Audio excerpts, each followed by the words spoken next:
Welcome to Empire Building, the podcast where we talk about building big businesses and even bigger lives. I'm your co-host, Sarah Reynolds. I'm Via Williams. And I'm Seychelle Van Poole. If you look up joy in the dictionary, it's described as a feeling of great happiness. And you know, it was interesting. So I said, okay, I looked up joy, the word, right? And happiness is the definition. Well, if you go and look up the word happiness in the dictionary, listen to this, ladies. In the dictionary, happiness is described as the state of being happy. And the dictionary uses it in a sentence, which I found fascinating, which is the dictionary says, an example of happiness in the dictionary is she struggled to find happiness in her life. What? That's so weird. The dictionary does not really know how to even tell you how to find happiness. Like they don't Virginia even know how Woolf to define wrote it. your dictionary. I know. I was like, are you freaking kidding me, right? You know, and if you look up the word happy, it's defined as a feeling or showing of pleasure or contentment.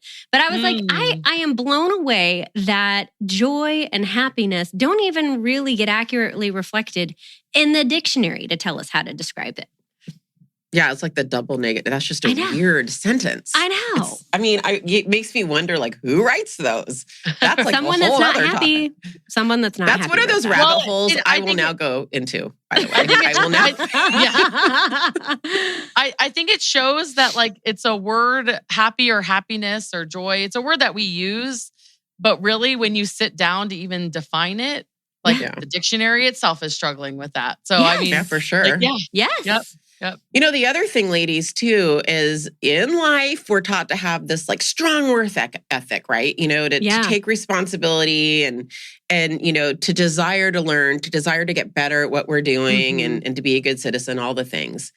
But school, we get taught that, but school and I would even argue like conferences and different things we go to, they don't focus on like joy and, you know, contentment, happiness. They focus on pleasure sometimes, but not like joy, contentment, happiness, like deep-seated joy.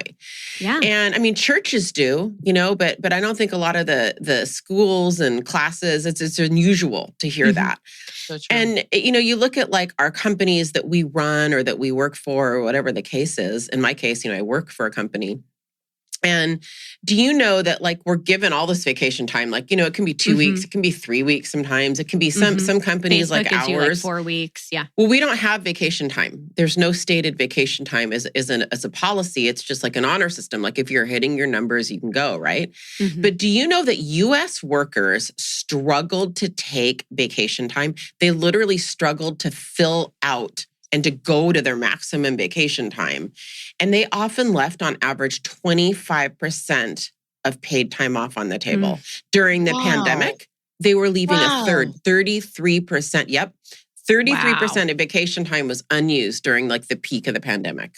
Wow. I think as a country, especially Americans, and I know we have listeners from all around the world, but our American listeners for sure struggle with this, right? I think if you look at our society and our culture, there's a lot of like guilt around taking time off, finding joy, being unapologetic about it, right? And I mean, honestly, it's harder, at least for me as a leader. Like I have been in 2021, I have focused more on other circles of my life outside of my work circle.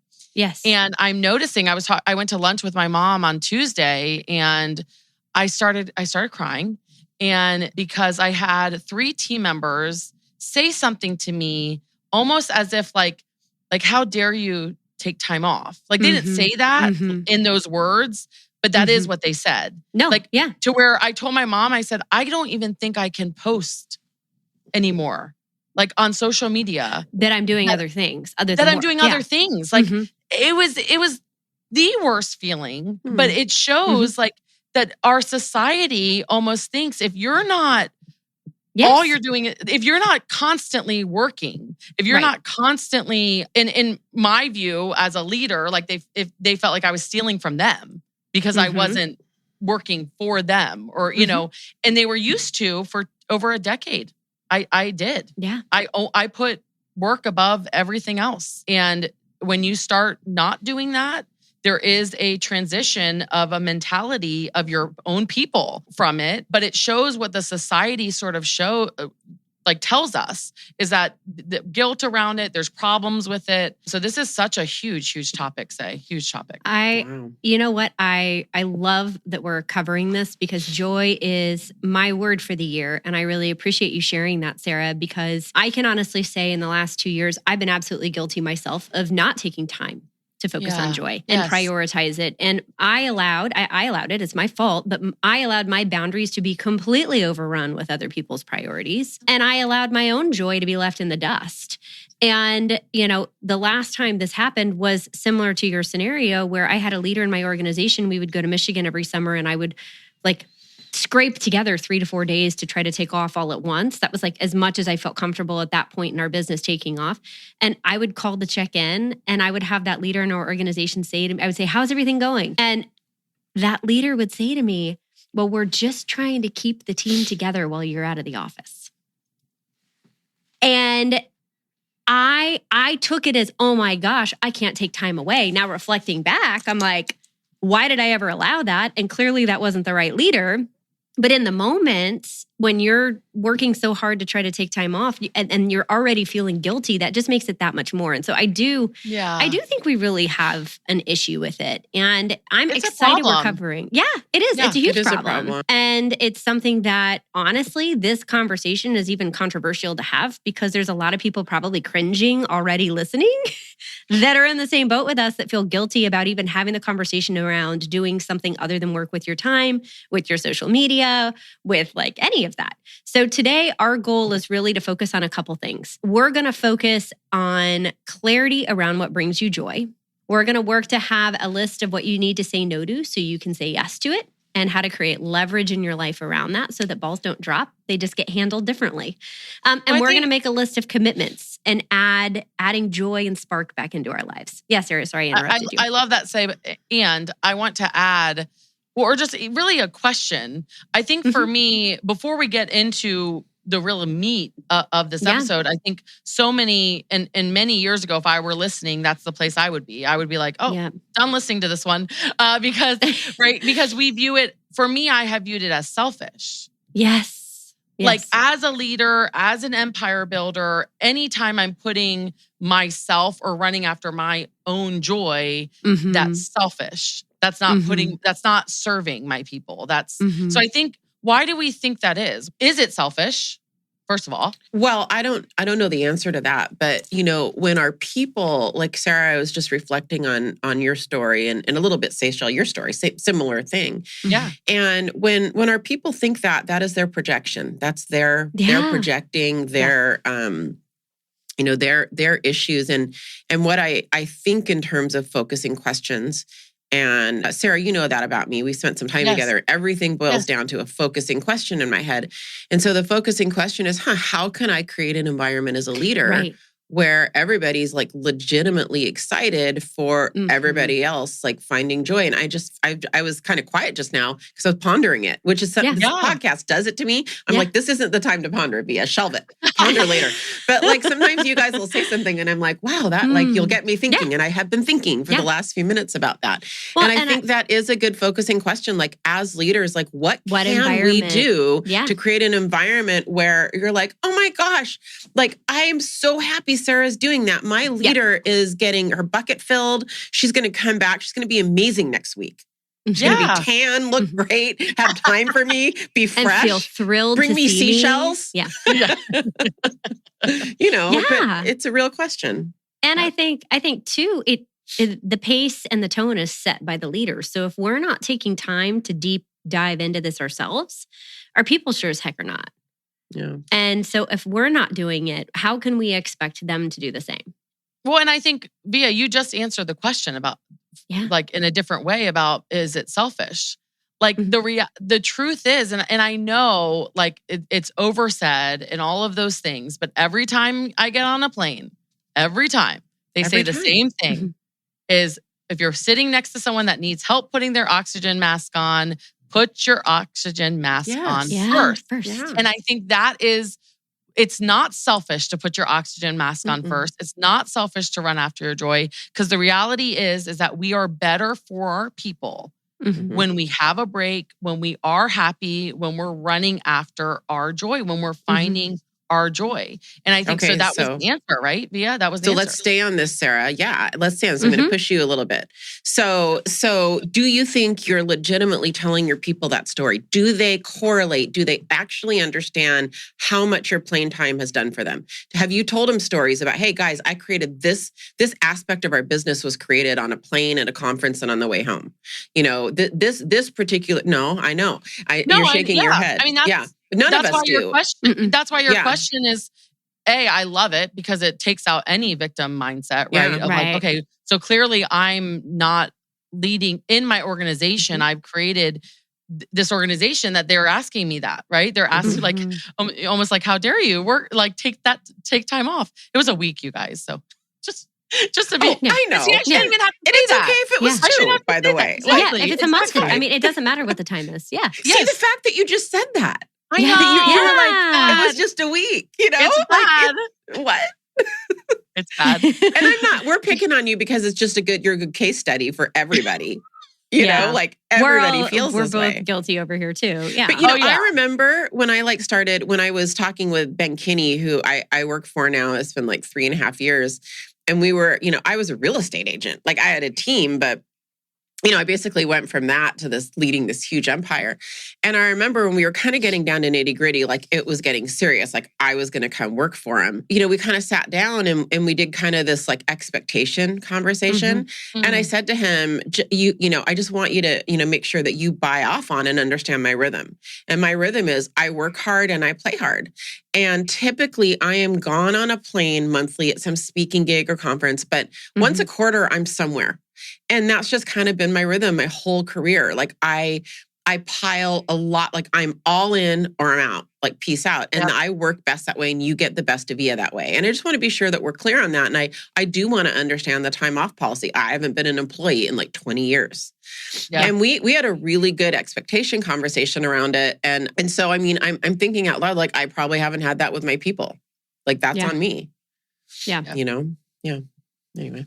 It's fascinating. I think the first, I know this technically isn't the first step in the podcast, but really the first step is you are worthy of joy and we give you permission for those that are listening to us that you can run after your joy and you will be more of who God made you to be when you have that in your life.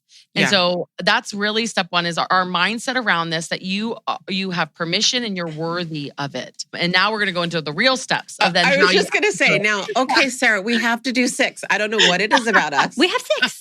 I did it. 6. I gave you 6. I promised I would give you 6 steps. Seychelle wrote this one. It's so funny how it always boils down to 6 steps for us. It's so weird. Yep. Okay, but so that was a very, very good precursor. And I agree. That's like a good mindset precursor, right? Like, so maybe that's sub 1, but the real step one, the real step one, and get out your notepads, everybody. The real step one, although I would say write Sarah's down at the top of the page because that was really good, is to get the notebook to write things down, to prep for this exercise. Just set aside 45 minutes or an hour. Grab a notebook, a piece of paper, a Remarkable, whatever it is that you use, and be in a place where you can, not be disturbed and have white space. So my latest thing, ladies, I'm going to tell everybody my hack. My latest hack that I've done for probably 6 weeks now. And by the way, I will share the link on our show notes because I'm so excited about it. Yes. I put on my AirPods Air Max. So those are the over-ear, really big, really great quality, whatever you have. And I have a movie score playlist on Spotify. It's like a 12-hour movie score. So now, not songs, scores. And that has been my new focus time music. And it is so good because it's kind of moody music, like movie scores are really good. And I've got Hans Zimmer in there, John Williams, whatever. And that has been so good for me. Anytime I have to go in a focus mode exercise, I put on my movie scores. Isn't that funny? You're stepping on my step too. Oh. Yeah. Sorry. I mean, okay. That's perfect. Okay. That's perfect. We're a precursor in each step, Sarah, with a precursor. Let me actually read the episode. No. Okay. So step one, as Via says, is you got to prep and have that alone time. Build your bunker. Yeah. Build your bunker. This is not something that you want to do around a lot of people. Okay. Step two is honestly putting your phone on like airplane mode, I would recommend, because we do want to use our phone for this, but we want to not have the distractions. And so what we do as a group is we play really awesome music, like Via mentioned. Okay. Like movie scores. Right on that one. I'm so sorry. Yeah. No, it's awesome. It's awesome. Okay. We play really awesome music and then like relaxing music. Like for me, words like distract movie scores. Me. So yeah. So like really intense movie scores. Perfect. Yes. Or Barber's Adagio for Springs. Yeah. I love that. Whatever. Yeah. Yep. And then what you're going to do is you're going to take your phone out and you're going to look at your photos. And you're going to scroll through and think of what sort of sparks joy. What's the photo you see that you can't help but start smiling? Right? And you're going to just take time to scroll through and really think, what are things that bring you joy? And so step two is really looking at your life and then just reflecting back in terms of when were you the happiest? When have you been the happiest? And thinking about too, like, who were you with when you were happy? Or, this doesn't have to be like revolutionary. I was standing on top of Mount Kilimanjaro. Like these can be the simple things too. And I think one of the things that I found was like, sometimes the simplest, smallest things were actually the things that brought me the most joy. True. I love the big things too, but in my daily life, there were some really small things that we had a huge smile on my face from that like were surprising that I didn't anticipate that I was going to have. What about you guys? When you started this exercise, kind of, were there any takeaways that you had from it as we started and you were flipping through your phone or you were starting to jot down phrases or words or locations or habits that you loved that brought you joy? A big one for me, and I can't remember what question Wendy had asked when I first did this exercise, but I think she said something about like times in your life where what were you doing? And George and I in college used to work out together. And I hadn't thought about that in years, but that was like a big part of our relationship. We didn't have any money. So at night we would go run the track in college and do some workouts. And so that sort of surprised me just because I had never that'll never be on my joy. just to be clear, nothing with working out. I just want to make okay. But I think it's great. Okay, you can't criticize my joy list. I am not. It's a rock star She's move. Not judging. She's loving your joy. I'm jealous. Like I'm in awe. Road trips for me was something that I was surprised got put in there. Like Nick and I used to do cross country road trips, or like we did long distance for years before we were ever in the same city. So we used to have to drive back and forth to each other. We would drive to meet somewhere and then go somewhere else. And so just that like windshield time in the car where there's not an agenda and there's nothing but the two of you together was something that I was like, man, we haven't done that enough. I loved that time. Yeah, so, just travel's what always like jumps out at me, Via's on a beach. Yeah. That's her joy. It's not always beach. I like trips too. I just like travel more than a beach, actually. Yeah, me too. Travel was a big one. Yeah. That was a big aha I had actually was Nick defines like trips differently than vacations. And in our family, we had always had them melded together. And that was part of the joy exercise was I realized like a vacation for Nick is where you are on a beach and you are not doing anything. And a trip is like skiing or visiting a city or something like more active. I'm with Nick. Yeah. I didn't like when we did the exercise together, I didn't realize that there were two definitions. I just always lumped them together. So we would take in his mind a trip and we'd get home and he'd be like, I need a vacation. And I'm like, what do you think that just was? We just were gone for 3 days. I'm with Nick. Yeah, me too. I love it. I think I've redefined travel now, but I didn't know that was a thing until the joy exercise. So step 3 is to answer some key questions to help you take it deeper. Now that you've visually put together photos, I know some people even put together like a favorites or like a shared album of the things that bring them joy so you can go back and reflect on it. And you've brainstormed some of the things that bring you joy. I want you to ask a couple questions. So I'm going to repeat these twice for you because these might be helpful to write down as a part of your joy exercise. So write these down in your journal that you have out. But, one of the questions that's a really great one is, what are the things that matter the most to you right now? And what's bringing you the most joy right now? I would encourage, say, for them to do both think of personal, but then also think of work. What brings you joy at work as well? I love that. And the second question is, what would you name this chapter of your life? If you were to put a name on it or a word with it or a title on it, what would you call it? And then the third one, which is a really fun one, is how do you measure success besides profitability? Like at the end of the day, money doesn't come with you. It's the things that you do with it that matter most. So, what is your measure of success at the end of the day? And then the last one on that would be, who is with you in these moments? Who's coming with you? So those would be the ones that I would take a look at. If you're looking at those questions, I want you to take a couple minutes and reflect on those and then move it forward to step 4. Oh, that would be me. I would be step 4. Yeah. So, this is a really, really good one because you've always heard people say, if you want to see what someone thinks is important, look at their calendar and look at their bank statement or whatever. So what we want to do in step 4 is look at your calendar and find your priorities. So I want you guys as step 4 to circle your top 3 things that bring you joy. So when you look at your day, you look at your week, you look at your month, you look at your quarter, what gets you super excited, right? And I would say, and I, having done this before, I do try to parse that out as far as work activities too. Obviously a trip to Europe is going to bring me maybe more joy than a meeting. But So what I try to do is I look at my day and I go, oh, I'm really excited about these 2 activities. If I look at a Friday, you guys, it's always going to be podcast, right? Woo-hoo. So, that's just a given. So this gives me joy. And I look at other meetings and I'm like, okay, I just got to get through that one today. There's just some that are harder than others. And so to me, you're just trying to circle in the different, aspects of it. Mm-hmm. Well, and I think too, reflecting back via when I did this exercise the first, and honestly, this last time, when I reflected back over the last 2 years and I was looking at my words and things that were bringing me joy and I was looking at my calendar, they were absolutely not matching up.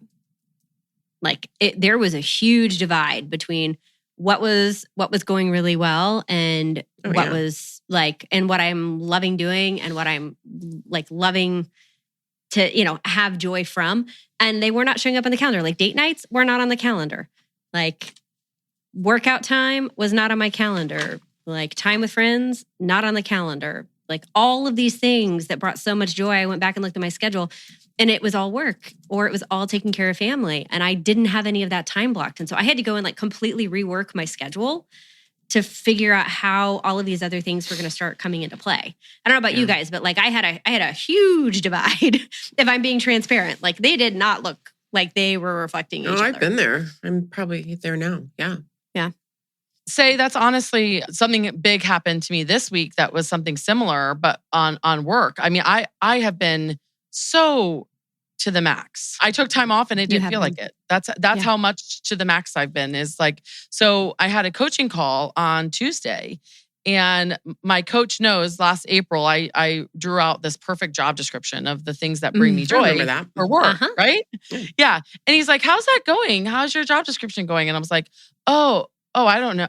I think I'm doing it. And he's like, can you print it out real quick? So I printed it out and I start reading this job description that I did that brings me joy.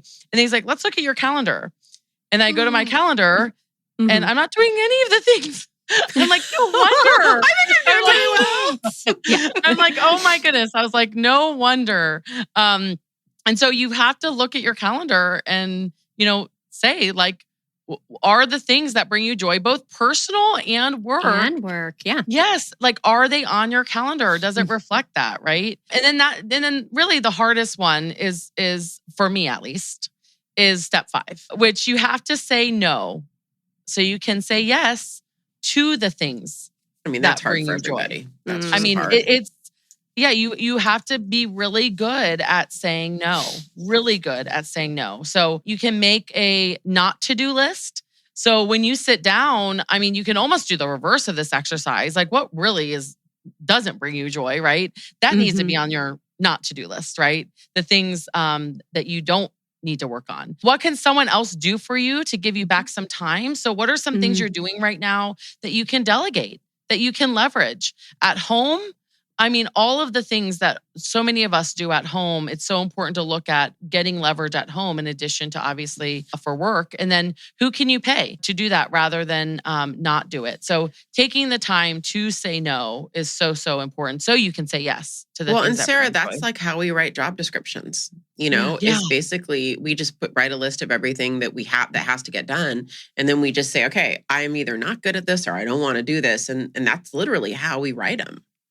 Yep. Yeah, that becomes somebody else's perfect job description and opportunity. Because just because you don't like to do it or you're not good at it doesn't mean somebody else looks at that list and goes, that's freaking awesome. I would love to do that all day, every day. Because as empire builders, we have to remember that we're a little bit more unusual than a lot of other people out there in this world. So I'm being nice when I say that, right? That was very PC. We are kind of weird. A lot of society doesn't get us, but that's what makes us awesome. If I'm allowed to toot all of our empire builder horns, right? That's what makes us great. Yeah, but we have to be good at delegating. I know Sarah, you were talking about when you even leave town, you come back, work. You still felt like you were working or you didn't feel like you got a break. I find when I'm the most tired, that's when I have the hardest time saying no. And I almost run myself into the ground more. And so I have to have almost like an intervention of sorts. I almost have to get so bad and so tired and so run down that then I usually end up getting sick, which I'm working on correcting that pattern. But it's like a forced break. I end up getting sick. And then that's what forces me to say no. And then I'm like, oh, I can do that. Oh yeah, I can do that. I should do that more. And then I get back in the rhythm again. And so my personal challenge to myself this year is to stay as healthy as I possibly can so that I can say no and enjoy the no instead of having requirements of the no and feeling like I don't get breaks. Because that's usually what happens for me. Yeah, we're so similar in this way, Say. And my coach, it was so bad. He was like, okay, my amazing executive assistant, he was like, I need to talk with her. And he said, she needs to print out the job description, carry it around everywhere you go. Ooh, I love that. Every meeting you're in. And if it's not on this list, her job is, this is not, who's going to do this? So if something comes up that needs to happen, who's going to do this? Because Sarah's not. And so sometimes we have to pay someone to say no for us because we're so bad at it that we need to have someone help us in that area. Well, it's really interesting. And I know we need to go to step 6, but I think it is interesting. I've just been thinking about it during this conversation because it is really hard. My word of the year, which I think you're going to hear about a lot this year, because my word of the year is finish. Which is kind of a weird word of the year. But what I found so far, into January already, we're recording this in January. And what I found so far is it's really made me pause on what I start. So it's had more of an effect on what I start so far. It'll be interesting to see how it goes with the year goes. But I'm like, well, if my word's finish, I have to be sure I can finish this if I start it. And I'm realizing this horrible habit I've had of just saying yes to so many things and having so many open-ended yes projects, honestly, that I'm not finishing. It's horrible. It's actually been kind of humbling and kind of eye-opening, right? And so I'm listening to you guys and I'm like, yeah, I can't say no to a lot now if I really am committed to finishing it. And if, in the 4 agreements, we say our word is our bond, our word is, we are, our word is everything, then I can't say yes to a lot right now because I have to finish it. It's really interesting. I freaking love that, Via. That is fantastic. It's a tough one. It's a tough one. I'm filing that away over here. That's really good. That's really good. And that it's actually a perfect segue into step 6, which is, it's like you're clairvoyant today. It's really amazing. Step 6 is really commit to change moving forward. And we've all kind of shared with you how it's easy to fall back into your programming that you've been raised with, or your programming that you've been taught, or that it's harder when you're tired to have the stamina to say no to things when you really should. And so it's a lot easier said than done because we are taught to put work first. And so what I challenge all of you to do, and I give you permission to do, is for this year, I want you to go plan your fun first on your calendar. I want you to go right now, and I want you to get a month calendar on paper or on your Remarkable, and I want you to go look at the calendar, and I want you to plan where your fun is going to happen, and I want you to protect it. Because like Sarah said, your oxygen mask has to come on first. And if you don't plan your fun time, it's going to happen without you, and it's not going to be as much fun as if you had planned it. So plan it, commit to it, and protect it. And then I'd love for us as part of step 6 to maybe share some of our hacks that we have, because I hear that where it's like, well, what am I going to do? Like, I don't have the time to plan a vacation right now. I don't have the time to, figure out where we're going to go for date nights. Like, I'll tell you, on our date nights right now, we're doing the same restaurant every single time. Because it's delicious, and we're going to Uchi, and it's fabulous, and I love it. And we're just doing the same spot because I'm like, I don't have the energy to figure out new restaurants right now. So we're just going to our favorite one, and that's okay because it's protected time and it's going to be great. I would love to hear from you guys some of your hacks or things that are bringing you joy that are inserting into your life for this year, just so our listeners maybe have a jumping off point for them as they're, you guys are working on yours too. Yeah, I think for me, following the 12-week year system has been huge and taking time to reflect back on the score. And what I committed to this year is scoring joy, which is the first time I've done that because I've always scored key actions in terms of work and my health, but I have not kept score on joy. And so adding that down for me is like, okay, how do I score myself on joy in the last 12-week year? And what do I need to do in the next one to make sure that score is where it needs to be? Oh, I love that. So I would say on this, it's interesting you said schedule fun, and I love that. But I think for me, it's scheduling. It's not quite fun. It's more joy. It's more, what brings me fulfillment. So because at the end of the day, like I still need to work out and I love spinning, right? So I don't know if that's fun as much as it's the most fulfillment I'm going to get out of that circle, out of that workout circle. And I look at my, my work, and Sarah, kind of similar to you, I hit a wall where I had let my role get really operational and managerial, and that's just not my strong suit. It's not where you want me, Right. Yeah. And so I have definitely extricated from that. But the thing I wanted to end my little 2 bits on with this is that it takes a while to get used to changing your pace.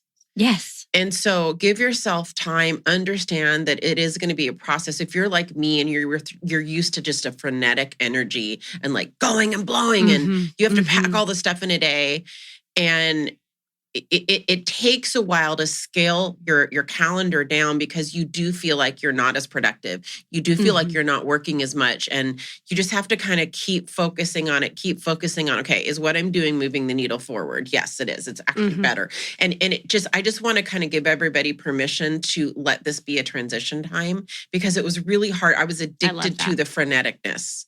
So anyway, that's so good. And I mean, you're sparking a thought for me, Via, which is most of the time, if you are an entrepreneur, you have a really high capacity. And you're so right, because we have a high capacity, we have a high ability for achievement and a desire with dopamine to fulfill that. And so you do feel like you are, quote unquote, being less productive. But by putting in white space, I know all of us love our bubble baths or our walking time or our thinking time or our coffee time. Like by putting in those things of joy, the rest of our circles in our life are going to be happier with us and we're not going to feel guilt in those areas. But B, I think we're going to be far more effective with the time that we have because we know where it needs to squeeze. We know what we're willing to give it, and we're going to maximize and squeeze every piece of effectiveness out of that time because that's what we're willing to give it. Yep. So good. I needed this today, you guys. Oh my goodness. So thank you for being just remarkably smart co-hosts and just bringing it back to focus on joy. And so we hope our listeners enjoyed today.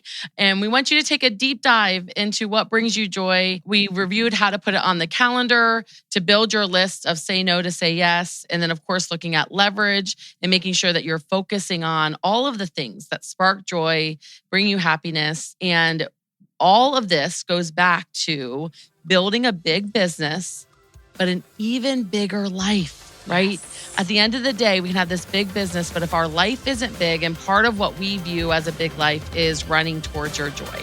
So we give you permission to do that today. Take the time. We would love to hear from our listeners on those that have done the exercise and what brings you joy. So go out there, build a big business, and even bigger life. And we would also be honored for you to give us a 5-star review. So we will see you next time. Bye, guys. Thanks, guys. Bye.